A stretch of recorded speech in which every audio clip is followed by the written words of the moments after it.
एक बार एक भिखारी था। रेल सफ़र में भीख मांगने के दौरान एक सूट बूट पहने सेठ जी उसे दिखे।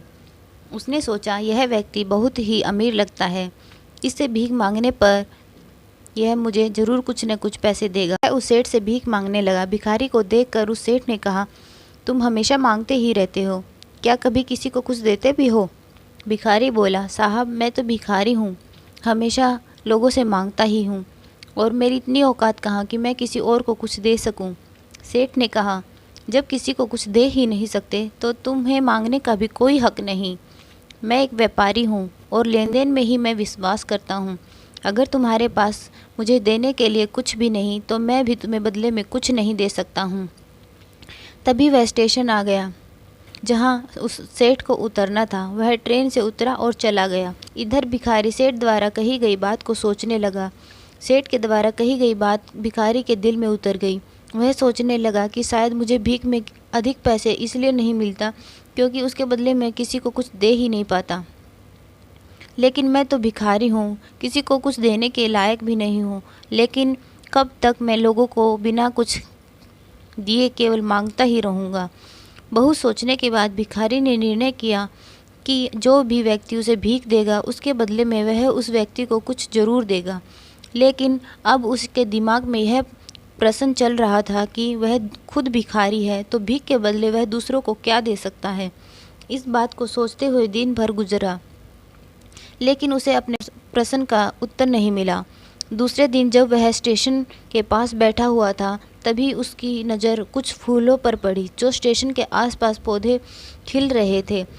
उसने सोचा, क्यों न मैं लोगों को भीख के बदले कुछ फूल दिया करूं। अब भिखारी रोज़ फूल तोड़ता और भीख के बदले उन लोगों को कुछ न कुछ फूल बांट देता था। उसको अपना यह विचार अच्छा लगा और उसने वहाँ से कुछ फूल तोड़ लिए। वह ट्रेन में भीख मांगने लगा। जब भी कोई उसे भीख देता तो उसके बदले में वह उसे फूल दे देता। उन फूलों को लोग देखकर खुश हो जाते और अपने पास रख लेते। इन कुछ ही दिनों में उसने महसूस किया कि अब लोग उसे ज़्यादा भीख देने लगे हैं। अब स्टेशन के पास के सभी फूलों को तोड़ लाता हूँ। जब तक उसके पास फूल रहते तब तक उससे बहुत से लोग भीख देते थे। लेकिन जब फूल बांटते बांटते ख़त्म हो जाते तो उसे भीख भी नहीं मिलती थी। अब रोज़ ऐसा ही चलता रहा। एक दिन वह भीख मांग रहा था तो उसने देखा कि वही सेठ ट्रेन में बैठे हैं जिसकी वजह से भीख के बदले फूल देने की प्रेरणा मिली थी। वह तुरंत उस व्यक्ति के पास पहुंच गया और भीख मांगते हुए बोला, आज मेरे पास आपको देने के लिए कुछ फूल हैं, आप मुझे भीख दीजिए, बदले में मैं आपको फूल दूंगा। सेठ ने उसे भीख के रूप में कुछ पैसे दे दिए और भिखारी ने बदले में कुछ फूल दे दिए। उस सेठ को यह बात बहुत पसंद आई। सेठ ने कहा, वाह क्या बात है, आज तुम भी मेरी तरह एक व्यापारी बन गए हो। इतना कहकर फूल लेकर वह सेठ स्टेशन से उतर गया। उस सेठ द्वारा कही गई बात एक बार फिर से उस भिखारी के दिल में उतर गई। वह बार बार सेठ के द्वारा कही गई बात के बारे में सोचने लगा और बहुत खुश होने लगा। उसकी आंखें चमकने लगी। उसे लगा कि अब उसके हाथ सफलता की चाबी लग गई है जिसके द्वारा वह अपने जीवन को बदल सकता है। वह तुरंत ट्रेन के नीचे उतरा और उत्साहित होकर बहुत तेज आवाज़ में ऊपर आसमान की ओर देखते हुए बोला, मैं भिखारी नहीं हूँ, मैं एक व्यापारी हूँ। मैं भी उस सेठ जैसा बन सकता हूँ, मैं भी अमीर बन सकता हूँ। लोगों ने उसे देखा तो सोचा कि शायद वह भिखारी पागल हो गया है।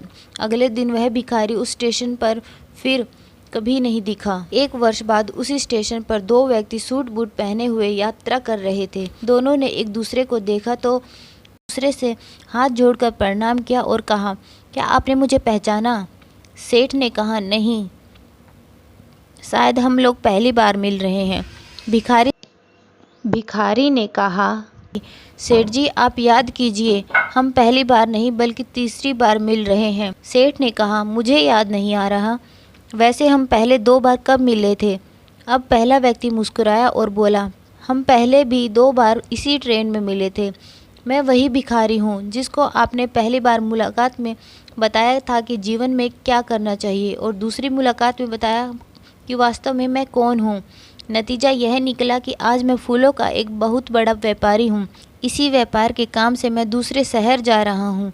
आपने मुझे पहली मुलाकात में प्रकृति का नियम बताया था जिसके अनुसार हमें तभी कुछ मिलता है जब हम किसी को कुछ देते हैं। लेन देन का यह नियम वास्तव में काम करता है। मैंने यह बहुत अच्छी तरह महसूस किया, लेकिन मैं खुद को हमेशा भिखारी ही समझता रहा। जब मेरी आपसे दूसरी मुलाकात हुई तब आपने मुझे बताया कि मैं एक व्यापारी बन चुका हूँ। अब मैं समझ चुका था कि मैं वास्तव में एक भिखारी नहीं बल्कि व्यापारी हूँ। तो इस कहानी से हमें यह शिक्षा मिलती है कि भिखारी ने जब तक भिखारी को भिखारी समझा तो वह भिखारी रहा। उसने स्वयं को व्यापारी मान लिया तो वह व्यापारी बन गया। जिस दिन हम समझ लेंगे कि मैं कौन हूँ, अर्थात मैं भगवान का अंश हूँ, फिर जानने समझने को रह ही क्या जाएगा।